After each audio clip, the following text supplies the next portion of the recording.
Yos, akhirnya chapter resmi detail akurat ya, lengkap Boruto 2 Blue Vortex chapter 21-nya. Nah, sekarang kita ngebaca spontan di Manga Plus ya teman-teman.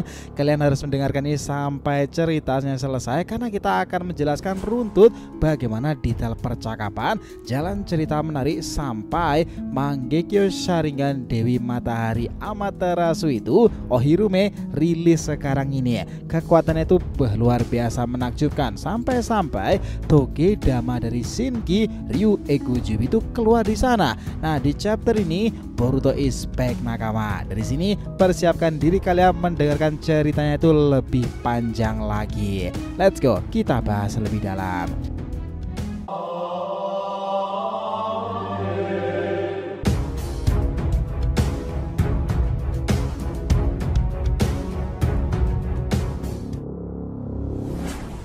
Oh ya, biar terus bisa berinteraksi dengan kalian ya, subscribe dan bantu ramein video ini ya nakama. Selain DRTV Media Team untuk solo leveling dan Boruto 2 Blue Vortex maupun manga lain, jangan lupa subscribe 3 channel kita yang lainnya tuh. Joy Boy The Library of Nika untuk tema One Piece ya, Saga Boruto 2 Blue Vortex untuk tema fan fiction. Sementara Shonen Odyssey nanti kita akan review manga, manhwa dan juga anime lainnya. Jadi kita tunggu kalian juga muncul di sana pula ya. Let's go, kita masuk ke pembahasan chapter yang dinanti-nantikan ini. Nah, chapter ini diawali dengan cover story merah merona tuh. Kita melihat bagaimana di sini panelnya tertulis bintang misterius yang terbit dari dasar keputusasaan. Kalian lihat sendiri bagaimana pose Sarada dengan Mangekyo Sharingan itu luar biasa tuh.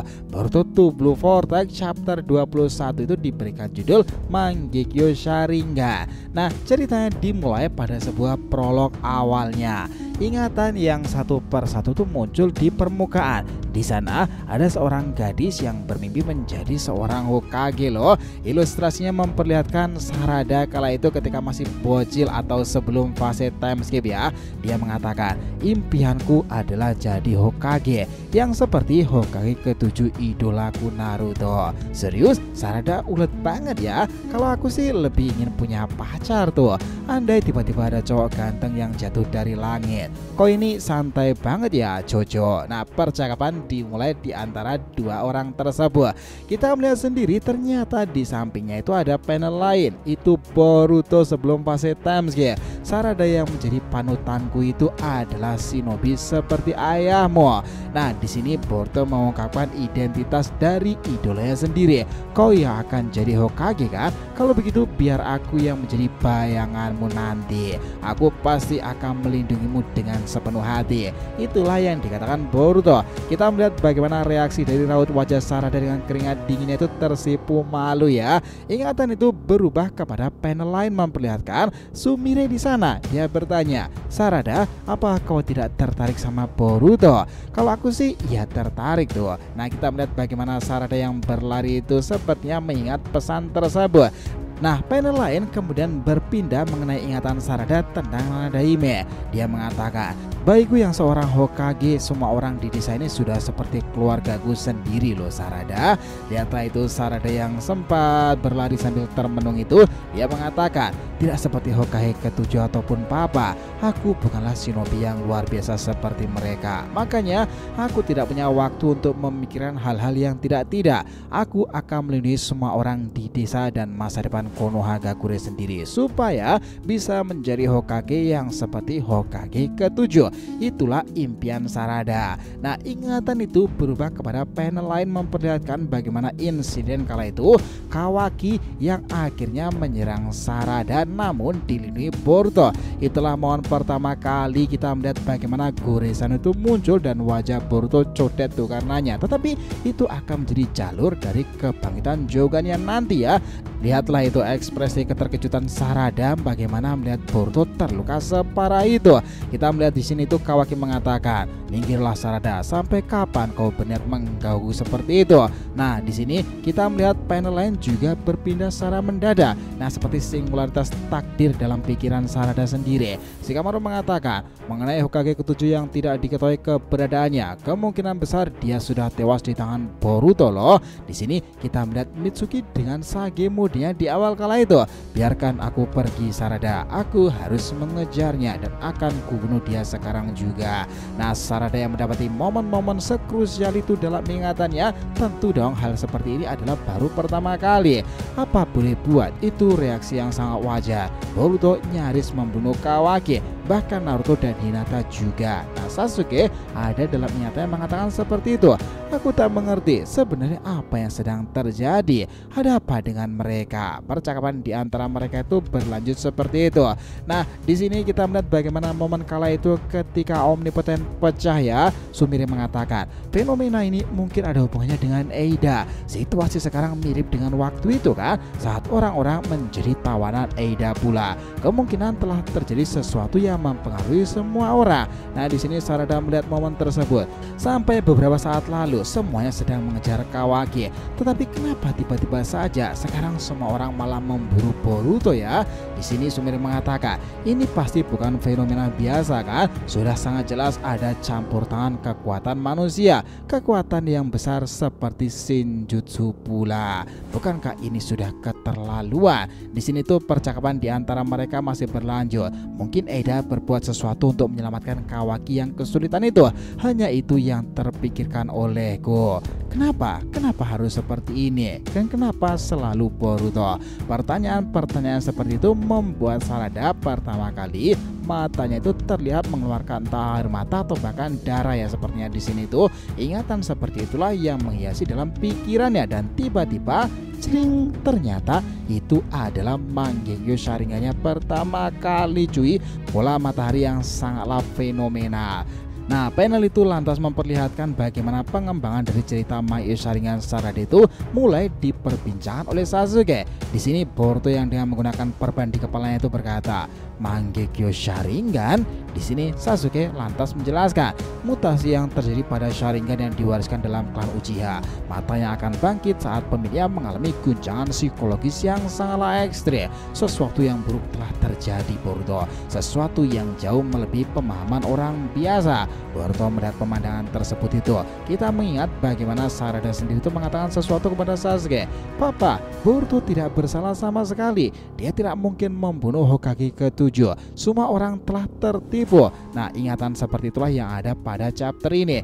Di sini Sasuke menjelaskan bahwa Sarada bilang semua orang tertipu. Kurasa itulah faktanya. Bagiku, Mangekyo milik Sarada sudah menjadi dasar yang kuat untuk mempercayai ucapannya. Di sini Boruto juga merespon, Paman, dalam menghadapi situasi ini, mata itu akan jadi kekuatan yang berguna pada nantinya. Walau sepertinya Sarada sendiri belum sadar bahwa matanya itu telah bangkit. Suatu saat nanti ketika dia menyadarinya, dia pasti akan langsung memahaminya seketika. Kemampuan apa yang dia miliki itu dan apa yang bisa dilakukannya di masa depan dengan kemampuan seluar biasa itu. Dan akhirnya panel kembali lagi dengan masa sekarang ini. Mangekyo Sharingan di usianya sekarang itu dan juga kebangkitannya ketika melawan Ego Jubi. Lihatlah itu cuy, di depan Sarada sudah ada bola seperti portal dimensi ya. Apakah itu gravitasi? Lihatlah itu, pola-pola tersebut itu sangatlah mengesankan, dan pola dari mata Mangekyo-nya itu memperlihatkan dengan sangat jelas. Nah, di sini itu Mitsuki Araya Yodo yang sekarat itu dan juga Ryu Ego Jubi semuanya menjadi terkesan. Nah, di sini tuh mereka saling memandangi dan duel akhirnya langsung secepat itu terjadi. Tak ingin buang-buang waktu, Ryu Ego Jubi menyadari ada kengerian dari kartu as Sarada. Dia langsung melancarkan serangan dengan pasir hitam miliknya sendiri itu. Serangannya kayak semacam capit kepiting ya di arah Sarada sendiri. Tetapi yang anehnya, serangannya itu tiba-tiba dibelokkan dengan seketika.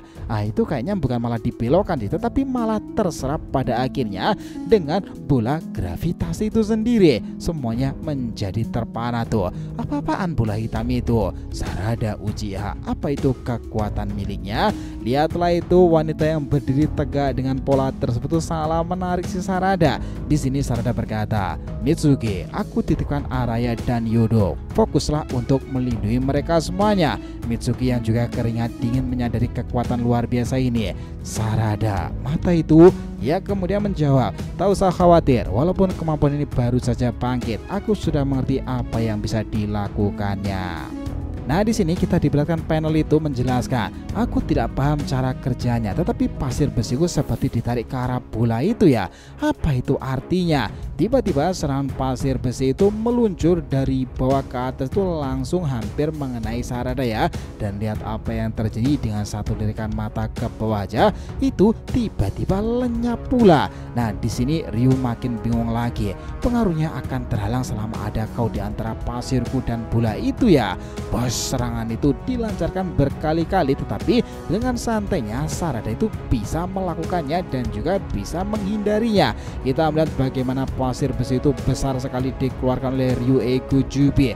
Serangan-serangan seperti itu ngebuatnya tak berkutik sama sekali dan lagi-lagi diserap oleh bola gravitasi hitam tersebut.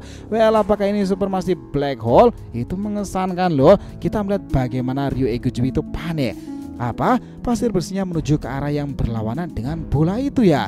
Nah, lihatlah itu alurnya itu masuk seperti ke dalam sebuah dimensi. Ryu Egujubi menjadi ketakutan di sini dan Sarada memandangnya dengan salah fokus. Rupanya ada satu lagi ya yang menghisap pasirku barusan adalah bola yang lain. Berarti itu ada dua bola kan? Lihatlah itu Ryu Egujubi yang juga akhirnya sadar pula. Tidak, aku ternyata salah. Di sini ada berbagai macam bola dan setidaknya ada 4 yang ada di sana. Luar biasa cuy. Kita melihat bagaimana bola-bola berterbangan itu seperti lubang hitam yang bisa menyerap segalanya. 4, setidaknya ada 4 bola. Mitsuki yang menyadari itu mulai menganalisis bahwa kekuatan itu sangatlah luar biasa. Sering serangan itu tiba-tiba ngebuat Ryu Egujubi mulai tertarik. Nah, di sana Ryu yang tiba-tiba terbang itu disedot oleh serangan yang sangat luar biasa dari bola tersebut. Tubuhku itu terangkat dengan seketika dan tiba-tiba sesuatu yang viral dalam beberapa hari kemarin ya. Sarada beneran terbang cuy. Bukankah itu mengesankan tuh? Udah kayak Kaguya Otsutsuki aja. Nah, Sarada yang terbang itu akhirnya dikelilingi dengan bola-bola hitam yang ada di depannya dan juga di atasnya. Pemandangannya sungguh luar biasa. Di sini Ryu Egujubi ketakutan. Sial, apa yang sebenarnya terjadi? Mereka sekarang mengambang. Mitsuki juga merespon seperti itu dan juga Yudo Area sendiri itu sebenarnya melihatnya ya. Begitu ya, sepertinya efek ini adalah sebuah gravitasi yang salah masif. Mitsuki menambahkan seperti itu analisisnya. Nah, lihatlah sendiri bagaimana Ryu Egujubi itu terseret dengan salah kencang di sana. Bahkan pasir bersihnya itu mencoba untuk menahan kemampuannya. Tetapi di sini semuanya tak masuk akal sepertinya. Kemungkinan bola-bola itu mempunyai gravitasi. Saat ini Ryu pasir besinya dan juga Sarada berada dalam pengaruh gravitasi itu. Tapi aku, kau dan juga benda-benda di sekitar kita tidak terpengaruh gravitasi itu ya. Ini aneh sekali. Sarada bisa membatasi apa saja yang menjadi objek tertentu itu. Ini benar-benar kekuatan luar biasa. Mitsuki menganalisis dengan sempurna seperti biasanya. Kita melihat sendiri bagaimana Ryu Egujubi itu yang juga tengah mengambang di atas itu serasa tersedot ya. Dia menjadi ketakutan. Kekuatan ini dari bola itu lagi. Kali ini dia menarik tubuhku dengan salah masif. Lihatlah itu Sarada yang terbang dengan salah overpower. Dia berkata, selama ini aku selalu memalingkan mata dari diriku yang tergesa-gesa karena tujuanku menjadi Hokage terasa begitu jauh. Juga dari diriku yang merasa tidak bisa berbuat apapun. Ketika musibah datang bertubi-tubi, aku tidak ingin menerima kenyataan itu. Aku takut menerima sebuah fakta bahwa aku punya kelemahan besar, sehingga aku berpaling dari kenyataan pahit itu sendiri. Lalu tiba-tiba ingatan itu pada bermunculan. Diriku yang terguncang begitu mengetahui perasaan ketua kelas Sumire dan juga perasaanku terhadap Boruto. Semuanya aku anggap sebagai kelemahan, sehingga aku menyangkalnya di sana. Sampai-sampai tanpa sadar aku juga menyangkal kekuatan hebat dalam diriku ini. Lihatlah itu Mitsuki yang menyadari dan mendengarkan percakapan dari puisi romantis dari Sarada itu, dia tambah terkesan di sana. Ryu masih sempat semuanya berkata, bawel banget tuh orang. Di sini tuh dia langsung menyerang menggunakan pasir besi dengan skala masif lagi. Ngomong apa sih dasar cewek gila? Dia menyerang dengan skala masif, tapi tiba-tiba mata Sarada fokus tajam mengarah kepada Ryu dan lihatlah itu cuy, Ryu Egujubi tersedot dengan skala kencang dan dia tidak bisa berkata apa-apa. Dia melihat kesakitan dan kepanikan menjadi satu. Lihatlah itu, momen ini mengingatkan kita dengan Kurama yang tersegel kala itu ya, dengan menggunakan gravitasi yang dilakukan oleh oleh Penrikudo. Sekarang adalah giliran Sarada, tapi ini sepertinya bagian dari Shinjutsu yang lebih hebat dari Chibaku Tensei sih. Kekuatannya harusnya lebih overpower dari itu. Nah, di sini Ryu itu menjadi kesakitan. Semakin lama tarikannya semakin kuat. Aku tak akan memalingkan mataku lagi. Percakapan di antara keduanya itu berlangsung awal seperti itu. Kalau aku terus melarikan diri dari diriku sendiri, aku tidak akan bisa menghadapi kenyataan yang ada di depan mataku kan. Dan aku tak akan bisa menolong siapapun. Lihatlah itu, Ryu Eiguchi itu sempat-sempatnya mengeluarkan Zomeaka dalam dirinya sendiri. Kita melihat di sini itu sepertinya Ryu melakukan sesuatu untuk berikan tanda kepada Jura yang menontonnya secara langsung. Lihatlah itu cuy, dengan rintikan di matanya Jura sepertinya mengawasi sesuatu. Siap, aku sama sekali tidak bisa bergerak di sana. Ryu di sini tuh merespon seperti itu dan juga Mitsuki itu masih mengawasinya. Sarada kemudian berkata dan mengeluarkan darah di matanya tersebut khas dari seorang ujian yang menggunakan Mangekyou-nya. Impianku adalah menjadi Hokage. Untuk itu pertama-tama aku harus mulai dari menerima diriku sendiri. Ledakan itu serasa terjadi dan Sarada seperti menampilkan seorang dewi kan. Dua bola gravitasi itu berada di belakang atau bahkan di depannya. Itu luar biasa dan tertuliskan hal yang akan menggebrakan kisah Two Blue Vortex.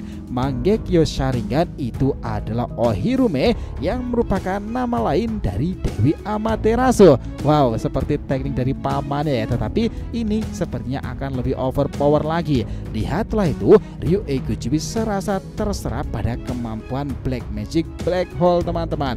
Gravitasi yang sangatlah luar biasa. Sarada yang terbang itu dan juga Ryu yang terbungkus seperti menjadi bola hitam gravitasi dan lalu menghilang. Lihatlah Ryu kesakitan dan tiba-tiba serangan itu akhirnya meledak. Lihatlah itu, semua orang menjadi terkesan. Mitsuki yang melihat itu dengan Araya Yudo sendiri. Nah, lihatlah itu Sarada yang terbang di atas sana, matanya itu sudah mulai mengalirkan darah Mangekyou Sharingan itu ya. Tiba-tiba dalam beberapa saat Sarada akhirnya lemas dan pingsan. Jelas dong, seperti biasanya Mitsuki itu selalu sigap ketika semuanya membutuhkan. Sarada terjatuh dari terbangnya, namun Mitsuki menggunakan teknik ularnya dan memanjangkan tangannya. Sarada, dia akhirnya berhasil menangkap Sarada dan juga menjatuhkannya ke bawah dengan sangat hati-hati. Dia mengatakan, jadi dia pingsan ya, kehabisan cakra sepertinya. Kita melihat bagaimana itu para shinobi Sunagakure sendiri juga melihat bahwa Toge Dama yang dimiliki oleh Ryu itu sepertinya itu melebur cuy. Apakah itu terbakar atau menghilang sama seperti yang dilakukan Amaterasu kepada target-targetnya ya. Itu benar-benar luar biasa dan sepertinya kayaknya itu akan sulit untuk dibangkitkan lagi sih Toge Dama itu jika sudah lenyap. Lihatlah itu Toge Dama. Nah, di sini sebenarnya itu juga panel itu menampilkan Eida ya. Di sini dia mengatakan barusan mereka mengalahkan Ryu Eiguchi dengan kekuatan baru Sarada mengesankan. Lihatlah itu Boruto yang melirik ke arah Kashinkoji. Matanya berhasil bangkit ya. Dengan begini salah satu tujuan paling penting dari pertarungan ini telah berhasil untuk tercapai. Baguslah, walau aku menyayangkan apa yang terjadi kepada Yodo. Kashinkoji merespon, apa boleh buat, pengorbanannya menjadi faktor yang berkontribusi besar pada pencapaian kali ini. Sama sekali tidak sia-sia. Nah, Boruto berkata, woi tunggu Koji, apa maksudmu ini? Nah, Kashinkoji menunduk dan tiba-tiba Boruto mengatakan lagi, jawablah dengan jujur, apakah ada kemungkinan bahwa kekuatan mata Sarada dapat tetap bangkit jika semuanya selamat? Nah, di sini itu Eida itu menatap mereka nih dengan senriganya. Kashinkoji merespon, jika tadi ada campur tanganmu di sana, kekuatan itu tidak akan pernah bangkit lagi. Setidaknya itulah yang bisa ku katakan. Boruto yang sedikit kesal itu merespon lagi, meski sudah tahu soal apa yang akan terjadi pada Yodo, kau sengaja tidak bilang apa-apa padaku ya. Nah, di sini Kashinkoji meresponnya, karena aku menilai bahwa itu bukan hal yang perlu kukatakan kepadamu. Setelah melihat reaksimu sekarang, aku semakin yakin bahwa penilaianku itu tidaklah salah pula. Boruto masih memandanginya dan berkata, lalu bagaimana dengan guru Konohamaru? Apa dia bisa menang melawan Matsuri? Nah, kita melihat di sini itu Kashin Koji sepertinya itu terdiam di sini ya. Boruto melihatnya dengan tajam. Kau dengar tidak perkataanku? Sepertinya mereka itu aliansinya gimana ya? Apakah itu semacam saling bentrok seperti ini? Ya, di sini di antara mereka selalu pro kontra nih. Kashin Koji mengatakan, kaulah yang harus mendengarkanku Boruto. Jura sendiri dapat merasakan sebagian dari apa yang dirasakan indera pada manusia pohon dewa lainnya. Kalau kau menampakkan wujudmu di hadapan Matsuri, dalam sekejap Jura akan mengetahuinya pula. Lalu kau akan terbunuh. Aku sudah beberapa kali melihat pola ini yang akan berakhir seperti itu. Lihatlah Eida menatap mereka dan juga Boruto menatap ke bawah. Di panel inilah akhirnya Matsuri itu benar-benar marah karena sebagian tubuhnya itu telah hancur dilakukan oleh Odama Rasengan Konohamaru. Tetapi efeknya Konohamaru itu tubuhnya juga terkapar tuh dengan berdiri itu karena serangan dari selendang Matsuri yang akhirnya kayak berubah menjadi Mokuton ya. Di sini dia mengatakan, kau sialan sekali, berani-beraninya menipuku seperti ini, tidak akan pernah ku maafkan. Nah, Konohamaru yang sudah menampakkan kesakitan itu tiba-tiba serangan tiba-tiba muncul kepada Matsuri dan itu adalah sebuah shuriken. Apa-apaan ini? Nah, Matsuri melihat ke arah shuriken tersebut dan lihatlah itu nakama, di balik debu asap di sana itu tiba-tiba seseorang dengan selendang itu dan juga memegangi pedang Kusanagi. The one and only Boruto Uzumaki si Otsutsuki telah kembali lagi nakama. Dan itu artinya dia membangkang apa yang dikatakan oleh Kashin Koji gurunya sendiri. Lihatlah itu Boruto sudah memegangi Kusanaginya di bagian tangan kiri dan tiba-tiba serangan itu akan segera dilakukan. Konohamaru melihat itu, bahkan liontin atau besi atau logam yang ada di Boruto itu belum jatuh ke tanah tapi Boruto sudah ada di situ. Begitu cepatnya cuy kedatangan si kilat kuning generasi baru ya. Ya wajar, kakek dari Boruto adalah Minato. Di sini Konohamaru mengingat dari perkataan Mitsuki. Ada potongan logam yang jatuh sensei. Ini mungkin benda yang digunakan Boruto untuk berpindah ruang dan waktu. Nah, lihatlah itu dalam beberapa saat aja Matsuri baru mengatakan sepatah Boru Bras. Tiba-tiba Matsuri lenyap seketika dibabat habis dengan menggunakan Kusanagi itu. Begitu luar biasa si Otsutsuki satu ini. Nah, Matsuri sendiri juga tak menyadari tubuhnya tiba-tiba telah hancur. Di sini Kashin Koji mengatakan, dasar sembrono, kau mau semua usaha kita jadi sia-sia ya. Nah, lihatlah itu Jura akhirnya merasakan sesuatu dan melihat dengan sangatlah jelas. Akhirnya muncul juga Otsutsuki Boruto. Dan itu menjadi akhir dalam cerita chapter kali ini. Di sini ending prolognya itu juga tertuliskan sebuah kalimat yang menarik. Boruto memilih untuk menebas masa depan yang tragis tersebut meski taruhannya adalah nyawanya sendiri dan merupakan ending yang luar biasa dari chapter fenomenal 21 nakama. Nah, kalian sendiri gimana setelah mendengarkan chapter yang luar biasa ini? Makin excited kan di chapter selanjutnya nanti? Jadi ya nakama, itulah tadi bahasan kita mengenai apa yang terjadi pada chapter 21 Boruto 2 Blue Vortex. Terima kasih banyak telah menonton cerita ini sampai akhir. Jika yang ditanyakan silahkan ya, feel free tulis di kolom komentar di bawah ini teman-teman. Thanks ya telah menonton video ini sampai akhir, and we'll be come back again.